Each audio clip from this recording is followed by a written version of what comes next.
Cancer is bad because it puts children's lives at risk, and it has a massively negative impact on the child and the family unit. And nobody wants that for their child. Nobody wants that for their family. Hey everyone, Professor Jerome Loveland is joining us, head of pediatric surgery, Wits University and Baragwanath Hospital. He's also the chairman of a beautiful, beautiful cause that is called Surgeons for Little Lives. Check them out, surgeonsforlittlelives.org. Professor, thanks for joining us today. Thanks, Alana. Thanks very much for having me. Today is a serious talk. We're talking about cancer and we're talking about cancer awareness.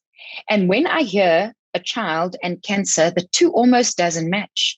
But let me go from the beginning. How is one diagnosed? How do you know that there's a potential case or that your child might be affected? So look, I think there's a variety of symptoms, and many of them focus on what are known as constitutional symptoms. So things like lethargy, loss of weight, low-grade fever, just feeling unwell, low energy levels. For some of the systemic, sort of more medically based cancers in children. And then obviously from some of the surgical perspectives, they can present with a mass, a fullness in the tummy, a swelling on a limb, etc., etc. Certainly, if there's any doubt, if you're ever worried about your child, you must just take them to your closest healthcare practitioner, and you'll be sent in the right direction. So your direction is the surgery direction, and so I want to know: is chemotherapy good or is it bad?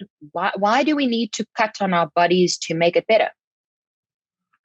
So chemotherapy is a very double-edged sword. It's absolutely good.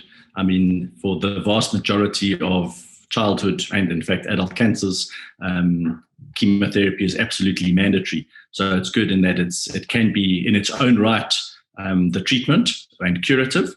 And then from a lot of surgical malignancy perspectives, it will make the surgical management easier when it comes to operation. I mean, obviously, it's got its downsides. So it puts you at risk of infection. It's not nice to have, but it's certainly absolutely essential as a part of the treatment of these conditions. A diagnosis of any disease or illness is not easy, and that's why we have this platform. Baby Brunch, we're a support network. We say, hey, we know some cool people that can talk about this or can help us. I'm amazed at what you are doing with Surgeons for Little Lives. How did it start, and how are you saving those little lives? Yeah, so I mean that's actually a very passionate story, because I trained at Johannesburg Hospital, what's now known as SIMJA, that big concrete monstrosity on the hill in Johannesburg. Yeah. And I was trained by two superb pediatric surgeons. But two things struck me. One was that we didn't put ourselves out there, or the senior surgeons didn't put themselves out there as an academic unit. And secondly, there was Baragwanath Hospital down the road that had suffered the sort of massive injustice of the past. So as soon as I qualified, I went to work at Bara, and we set about trying to right a lot of those wrongs, I guess. And then it became abundantly clear that there was limited financial support, limited support in terms of resources, which isn't something that's novel to Bara. I mean, hospitals like Great Ormond Street in London, Sick Kids in Toronto, they all run in conjunction with massive charities. So we thought, we need to do the same thing. So we got together a group of medical and non-medical people. We set up Surgeons for Little Lives 5 years ago, or 5.5 years ago, and it's been a rampant success. And it's really, it's aimed at supporting the care that our pediatric surgical patients receive, which has been a resounding success. And it's kind of evolving to improve the support that we provide to their families, so to the parents. I mean, you will have seen it. We built a parental sleepover facility 3 years ago now. That is just absolutely revolutionized the way moms and dads can support their kids during their admission, and then numerous other projects. So it's been a phenomenal project. The site is so informative, and I think the biggest part that excites me about the entire platform is the get involved.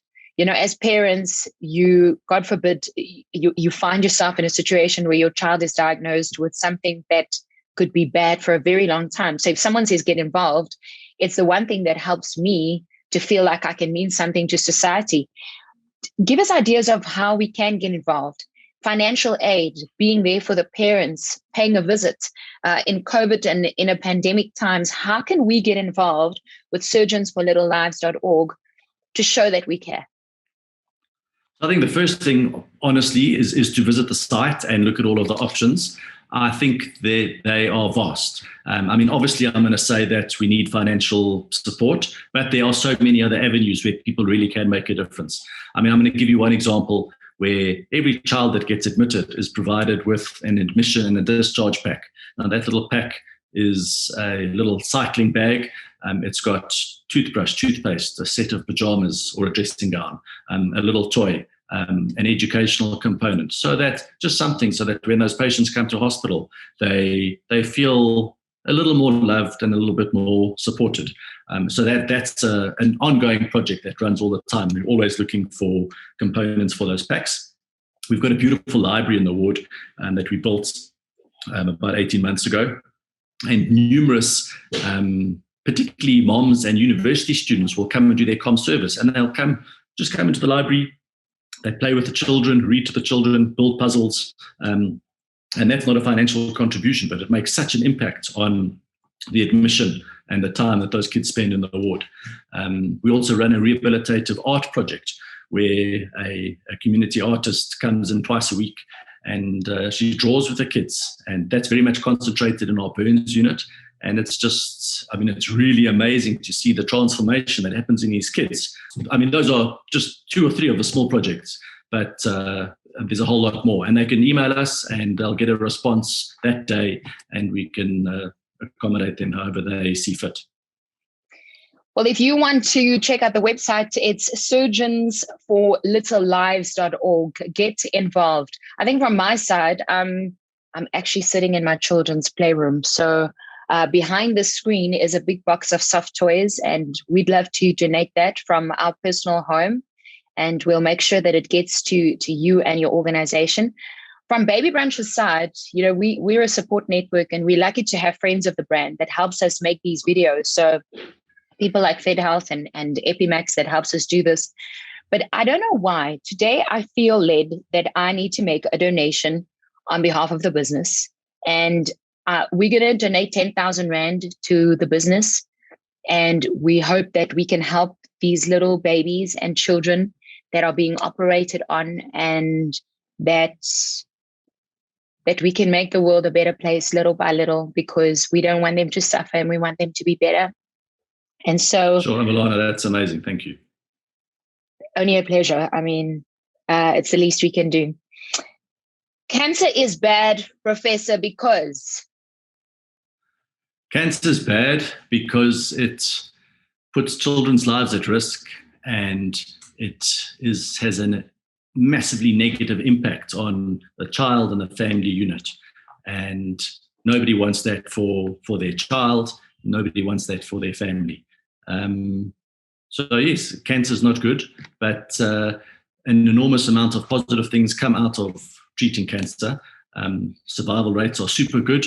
There are phenomenal world-class teams of oncologists and all of the people around them that treat these babies. And I can absolutely reassure all of the public that the care of your children that do have or do find them in the unfortunate circumstance of having that type of diagnosis are superbly treated in South Africa. And that's across both the public and the private sector. My second question was going to be cancer can be beaten, but I think that you have answered that already in the most beautiful way. Professor, thanks for your time. Head of Pediatric Surgery, Wits University. Are you the actual guy with a knife? I'm the guy. Well, there's lots of us that have the knife, and we always training our juniors with the knife. But yes, I'm often with the knife. Then we want to say thank you. Thank you very, very much. Check out their website now, surgeonsforlittlelives.org.